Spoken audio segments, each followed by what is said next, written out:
bien, es un gusto estar con Sebastián Edwards, profesor Henry Ford segundo de la Universidad de California en Los Ángeles, con una hoja de vida y una trayectoria muy conocida en toda América Latina y a nivel global, uno de los economistas de la región más famosos, si se quiere, por una trayectoria académica amplia y una participación en discusiones de opinión pública, no solo en la región, sino también en California. Sebastián, un gusto que estés con nosotros. Bienvenido a Colombia. Un gusto para mí y es una enorme alegría volver a estar con los amigos y las amigas colombianas en forma presencial. Perfecto. Sebastián, yo quisiera arrancar esta conversación centrándonos, digamos, plenamente en América Latina, y estamos en una coyuntura compleja. Pasamos por la pandemia, un choque inédito en la región, donde asociado a la pandemia, a los confinamientos, tuvimos una contracción muy importante de la economía, un aumento del desempleo. ¿Tú cómo estás viendo esta recuperación económica y cuáles son los retos para los próximos años de una región que realmente la pasó muy mal a raíz del COVID-19?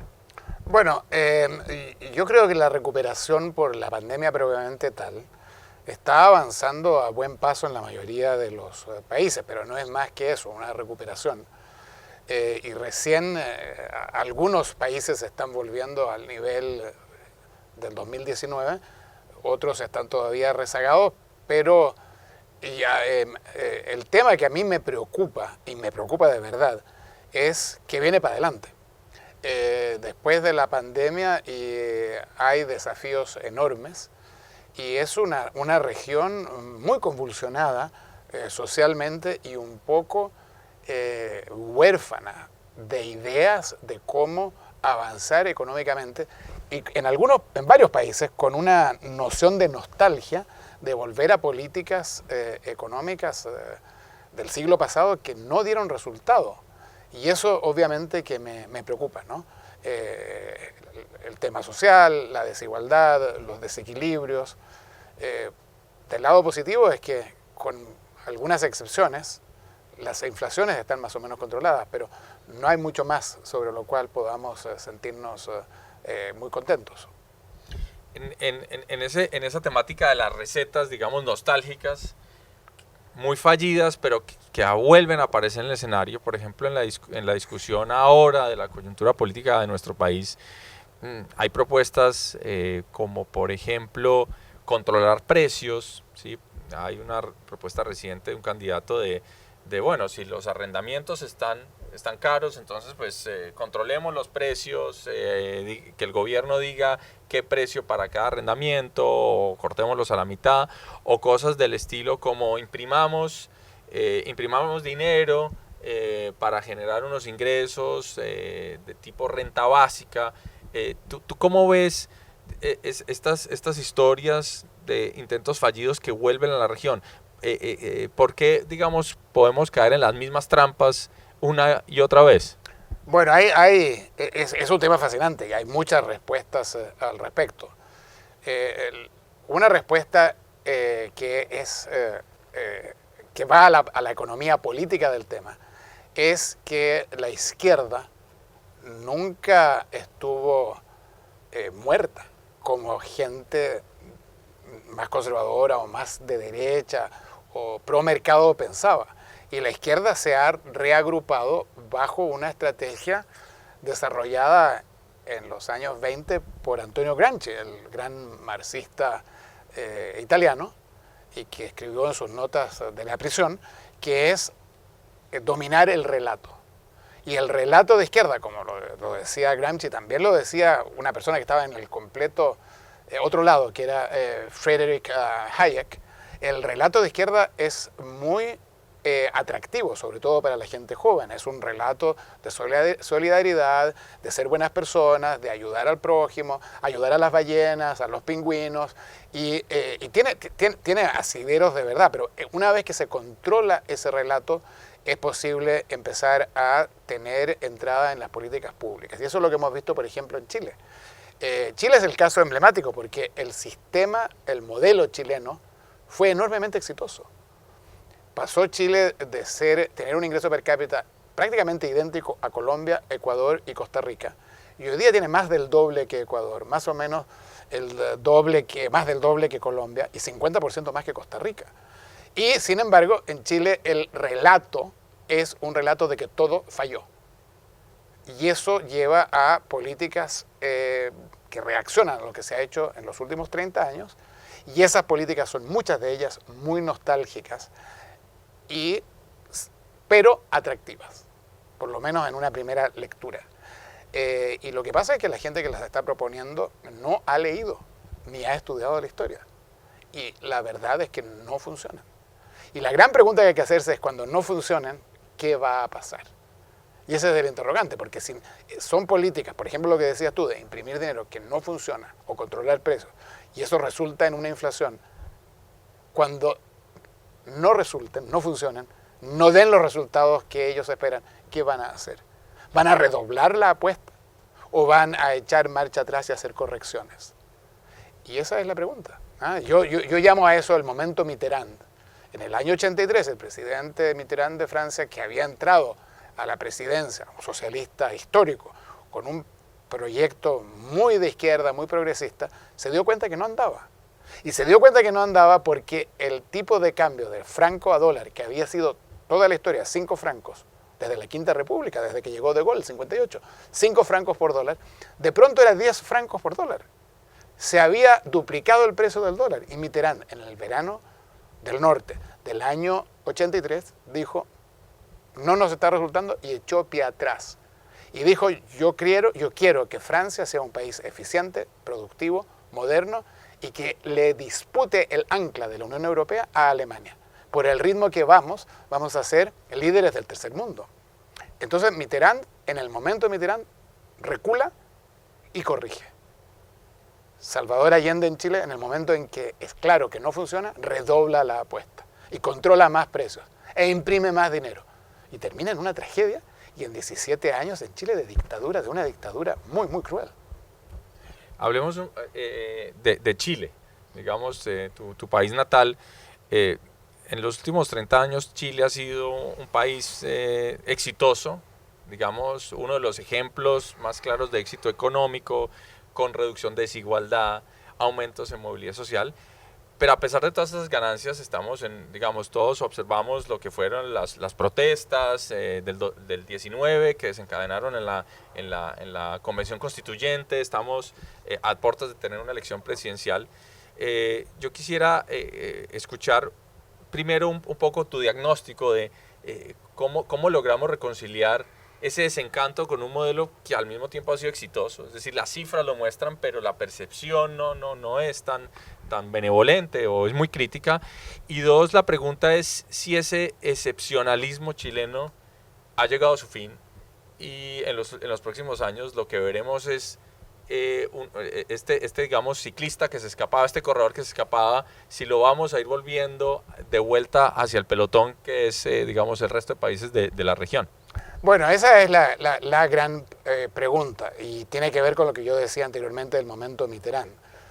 El próximo presidente es muy probable sea una persona muy de izquierda, con estas ideas nuevas pero añejas, de verdad, y el ciclista va a recuperarse, si acaso, al no funcionar las políticas o algunas de ellas, hay una corrección. Si no la hay un redoble, va a Chile a volver a sus orígenes. Y los orígenes de Chile, como decía anteriormente, 30 años atrás, una generación anterior, era estar con Colombia, con Ecuador y con Costa Rica, de quien se distanció fuertemente. ¿Qué es lo que genera el problema de Chile? Muy interesante lo que tú dices de la desigualdad y la percepción sobre la desigualdad. Chile eliminó la pobreza de 55% del año 90, que es cuando termina la dictadura, 55% de pobres pasa a 6% de pobres. Pero la distribución del ingreso mejoró muy gradualmente, pero mejoró. Y si uno mira los datos de la CEPAL, en el año 2019, Chile era el tercer país que más había reducido la desigualdad. Y también era el tercer país donde la percepción de desigualdad más había aumentado. Se reduce, pero aumenta la percepción. Mi interpretación es que hay varias dimensiones de desigualdad. La desigualdad que yo llamo vertical, que es una desigualdad de ingreso, y una desigualdad horizontal, que es una desigualdad de trato y de calidad de vida, de segregación urbana, de calidad de los colegios, de trato, de cómo se trata una persona rica con una persona pobre, el usted y el tú. Ustedes aquí en Colombia usan mucho el usted como un término querido. En el resto de América Latina hay la persona de más ingresos trata de tú a la persona más pobre, sin que la persona más pobre pueda tratar de tú tiene que tratar de usted. Hay una relación de trato que la filósofa de la Universidad de Michigan, Elizabeth Anderson, ha llamado igualdad relacional. Y esa igualdad relacional no ha habido muy pocos avances en Chile. Que no solo tiene que ver el trato, pero también lo que decía antes, segregación y todo lo demás. Y por eso que la gran demanda, si uno les pregunta a los que hacen las protestas, es ¿qué quieren? Y dicen dignidad. Queremos ser tratados con dignidad.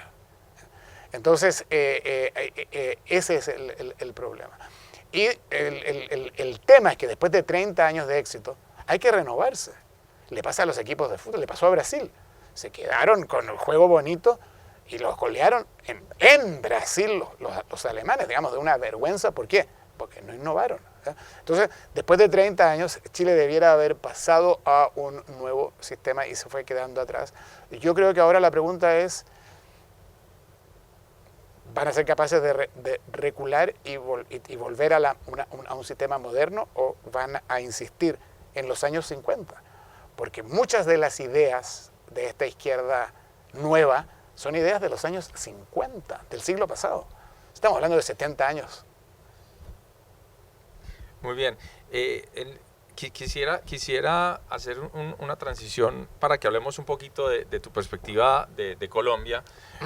Colombia es un país, muchas veces lo caracterizamos como nadadito de perro. Es una frase que se usa mucho en Colombia. Tú sabes que el nadadito de perro hay avances, pero son avances muy tenues, ¿sí? No es una gran velocidad. Obviamente Colombia ha tenido unos retos muy importantes con el conflicto, con el narcotráfico, pero pues finalmente ha hecho cierta tarea de ir mejorando sus ingresos, sus estándares de vida, pero pues estamos muy lejos por ejemplo, de Chile, estamos muy lejos de los otros países, obviamente, de la OCDE, que ahora somos parte. Entonces, la pregunta es, dado la experiencia chilena, es decir, esa experiencia exitosa, pero ahora digamos en duda, ¿qué lecciones podríamos sacar para nuestro país para los próximos años? ¿Qué tipo de modelo deberíamos realmente tratar de abrazar? Finalmente pensando en el mejor sentido que podríamos salir de este nadadito de perro y aspirar un poco a estándares más altos de crecimiento y de bienestar de la gente. Bueno, yo creo que lo primero es entender que se puede salir del nadadito de perro. En economía lo hizo Chile a pesar de los problemas actuales que tienen que ver, como decía hace un momento, por no haber renovado después de 30 años. Y en términos deportivos, el nadadito de perro lo superó España. España hoy día en las Olimpiadas saca, ya no recuerdo, pero 20, 25 medallas, cuando hace una generación o dos generaciones sacaba 0 medallas, era como un país latinoamericano, o 2 o 3, digamos. Y lo hicieron con trabajo y paciencia. Ahora, ¿qué puede hacer Colombia? Yo creo que esencialmente apostar a la eficiencia y a la productividad a través de un sistema súper simple, con incentivos muy parejos.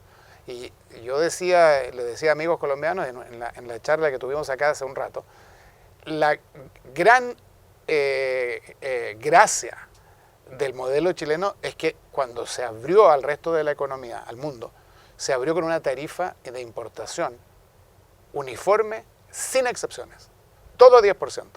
Es decir, no había, eso liberaba el esfuerzo de los empresarios a que no se tenían que preocupar de tratar de tener buena amistad con el tipo de la aduana, recalificar algunos productos como si fueran medicina para que no pagaran nada, todo 10%, medicina 10%, Relojes de lujo, 10%. Carros, 10%. Un sistema muy simple, muy parejo y con en la parte social focalización muy fuerte. Focalización no corresponde a Chile hoy, que es un país de $25.000 per cápita, pero sí corresponde a Colombia. Simpleza, apuesta al sector privado y mucha inversión en infraestructura. Yo creo que un desafío enorme en Colombia es la infraestructura. Y a mí me ha impresionado mucho acá en las conversaciones que he tenido, el sector financiero, en la sofisticación en los medios de pagos digitales y al mismo tiempo saber que hay un porcentaje enorme en Colombia que no tiene conectividad en Internet. Entonces es multiplicar por cero. La única que yo les enseño a mis alumnos es que hay 4 reglas matemáticas que hay que entender y la más importante es que cualquier número multiplicado por cero es cero. Entonces tú puedes tener las aplicaciones desarrolladas por genios colombianos más magníficas y si no hay conectividad, multiplicando por cero. Claro. Una última pregunta y es, en la discusión colombiana, pues llevamos décadas hablando del tema de productividad en Colombia. Y es cuando miramos los indicadores de productividad, que es la fuente persistente de crecimiento en el largo plazo, vemos que llevamos buena parte de las últimas 3 décadas con crecimientos muy bajos o incluso nulos, a pesar de haber aumentado nuestros estándares de vida y de producción. Y digamos, hay toda una literatura que habla, por ejemplo, de la asignación de recursos, y una de las cosas que vemos en Colombia es, digamos, una producción que está muy centrada en establecimientos de pequeña escala. Es decir, tenemos un número muy importante de empleos y de actividad económica que ocurre en empresas muy pequeñas. Tenemos un número muy importante de personas que se autoclasifican como empresarios. Y en la discusión política, dado que esa estructura pues, es el corazón y alma de la economía colombiana, pues siempre se favorece mucho una narrativa pro empresario, pero no un empresario de gran magnitud, sino el empresario pequeño, y también pues empresas que tienen realmente un tamaño de operación pequeño. ¿Cómo analizar o cuáles son los retos de tener una economía que básicamente se estructura con este tipo de establecimientos pequeños y quizás cómo generar ganancias de productividad en ese contexto? Hay dos maneras de enfrentar tu pregunta. Una es a nivel más macroeconómico y una a nivel más micro. Y voy a tratar de hacer ambas brevemente. A nivel más macro, la historia en general de todos los países es que hay un salto en la productividad total de los factores al terminar una etapa histórica compleja. Por ejemplo, Chile, cuando termina la dictadura, hay un salto enorme de la productividad total de los factores. El Salvador, cuando termina la guerra. En Colombia no he visto los datos últimamente. Cuando termina el conflicto creo que no hubo ese salto. Una vez que se produce ese salto, si se consolida el sistema legal y se da certeza legal, como ha habido un salto de productividad, eso atrae inversión extranjera.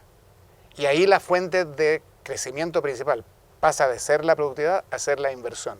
Y si esa inversión tiene suficiente componente tecnológico, genera una nueva salto de productividad y se genera un círculo virtuoso que va de productividad a mayor inversión, de mayor inversión a mayor productividad. Y una vez que tú tienes un país que empieza a crecer mucho en productividad, los inversionistas extranjeros hacen fila para poder entrar. Y ese es un problema que yo creo que hay que tomar en cuenta y que en Colombia no ha sucedido.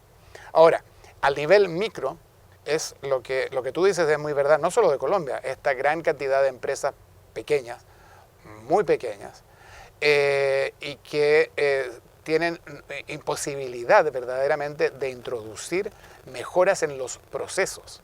Al final la productividad, una vez que uno soluciona los problemas esenciales, que no haya conflicto, que se pueda viajar de punto A a punto B porque ahora no te van a secuestrar y que haya un mínimo respeto por el Estado de Derecho, el tema de la productividad es procesos, es cómo organiza uno la producción. Y eso requiere un mínimo de escala. Y si las compañías, las empresas mini son de 4 personas, es muy difícil que suceda. Y hay estudios muy detallados de Santiago Levy, el economista mexicano que fue vicepresidente de investigación en el BID, en que muestra que esto es así. Y la sugerencia es muy obvia, que es tratar de consolidar estas empresas muy pequeñas en empresas de un tamaño un poquito más alto. Eso requiere confianza interpersonal que se puede ir fomentando. Si se logra eso, y estas empresas que son de 5 personas pasan a ser empresas de 20 personas, 25, eso ayuda mucho a la fábrica del capital social, de la que hablaba Robert Putnam en ese famoso libro Hacer que la democracia funcione. Y eso nuevamente nos lleva a un círculo virtuoso. Por tanto, procesos. Entender que esta es una cuestión de procesos y por tanto de ingenieros.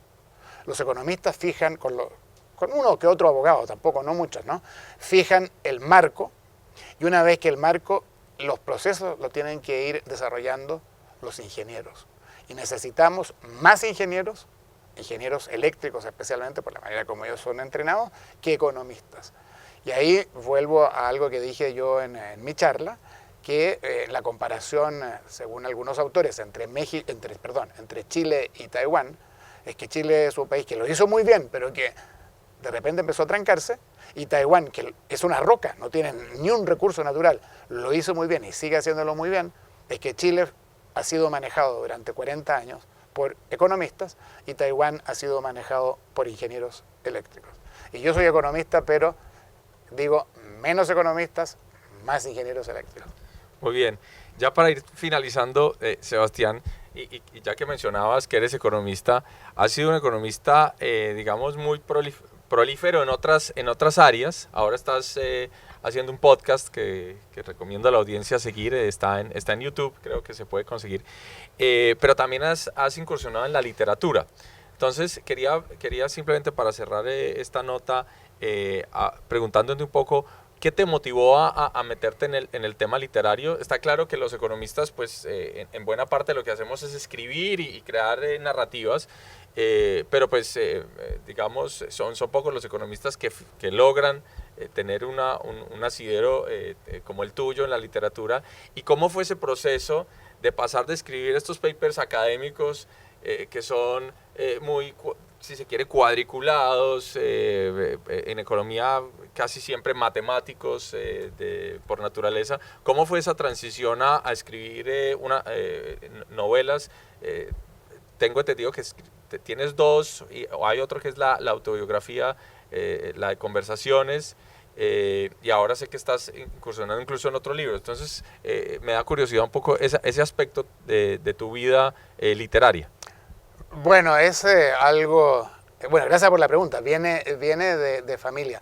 Hay un artículo, un ensayo, que recomiendo a todo el mundo, del Premio Nobel de Literatura, el poeta ruso Joseph Brodsky.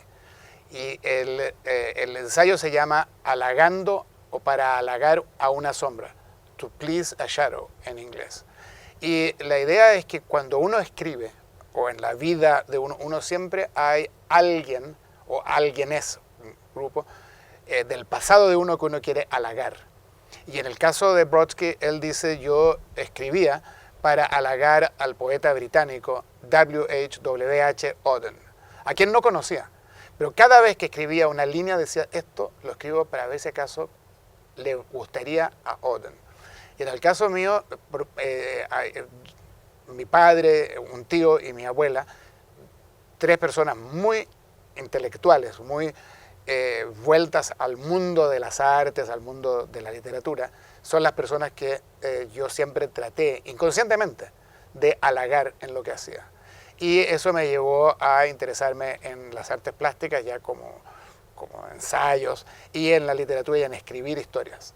Y ahí escribí esas dos novelas y después las memorias, que es como una especie de novela también, y que me dio mucha satisfacción. Es muy difícil hacerlo, porque justamente lo que tú decías, la literatura económica es muy fácil, es de estructura. Uno explica en el paper, cualquier paper de economía, uno explica cuál es el problema que uno va a abordar, qué han hecho los antecesores, por qué lo que hicieron los antecesores no es suficiente y por tanto uno va a agregar algo, después uno dice lo que agregó, y si no es muy arrogante termina diciendo estos son los cabos sueltos que he dejado para la próxima generación. Y no cambia esa estructura nunca. En cambio en la novela tienes la voz, el narrador, el orden. ¿cómo lo cuentas? Lo cuentas, empieza por el final, empieza por el principio, los flashbacks. Y eso lo hace, para mi gusto, muy desafiante y muy atractivo. Y en las novelas lo pasé muy bien escribiéndolas, tuvieron bastante éxito. Por la última, que sucede toda en un día, no un día un partido de fútbol. Esto es muy interesante porque es en el año 62, es el partido entre la Unión Soviética y Chile, que gana Chile, a pesar de que la Unión Soviética era uno de los dos favoritos para ganar el Mundial. El otro era Brasil, que finalmente lo ganó. Y es un partido que juega Chile con la Unión Soviética unos días después que Colombia ha empatado con la Unión Soviética, creo que fue 4-4. Sí. En que ya había una noción que los soviéticos no eran, era el primer mundial que participaba la Unión Soviética, el 62, no eran tan invencibles, a pesar del magnífico arquero, que es uno de los personajes de mi novela. Entonces viene Chile, pero todo sucede en un día, y eso lo hizo y tiene venganzas, amores, traiciones, y todo aquello que lo hace interesante. Muy bien, Sebastián. Bueno, quedamos todos con la intriga de leer la novela. ¿Cuál es el título? Eso se llama Un día perfecto. Un día perfecto. Y la publicó Norma, desafortunadamente, como 2 meses antes que se acabara Norma. Okay. Y me dieron un adelanto, porque la manera como funciona la literatura es que a los autores les pagan un adelanto, si acaso eres un autor que promete, y luego te van descontando de las ventas. Y a mí me dieron un adelanto muy generoso. Yo creo que por eso quebraron. Por eso que el señor Carvajal y la señora Carvajal dijeron, no más Norma, porque estamos dando adelantos demasiado buenos. Muy bien. Bueno, Sebastián, muchas gracias por la entrevista. Ha sido realmente bien interesante esta conversación. Y bueno, hasta una próxima oportunidad que podamos contar con tu presencia aquí en Colombia. Ha sido un placer, como siempre, muy alegre de verlos a todos. Gracias.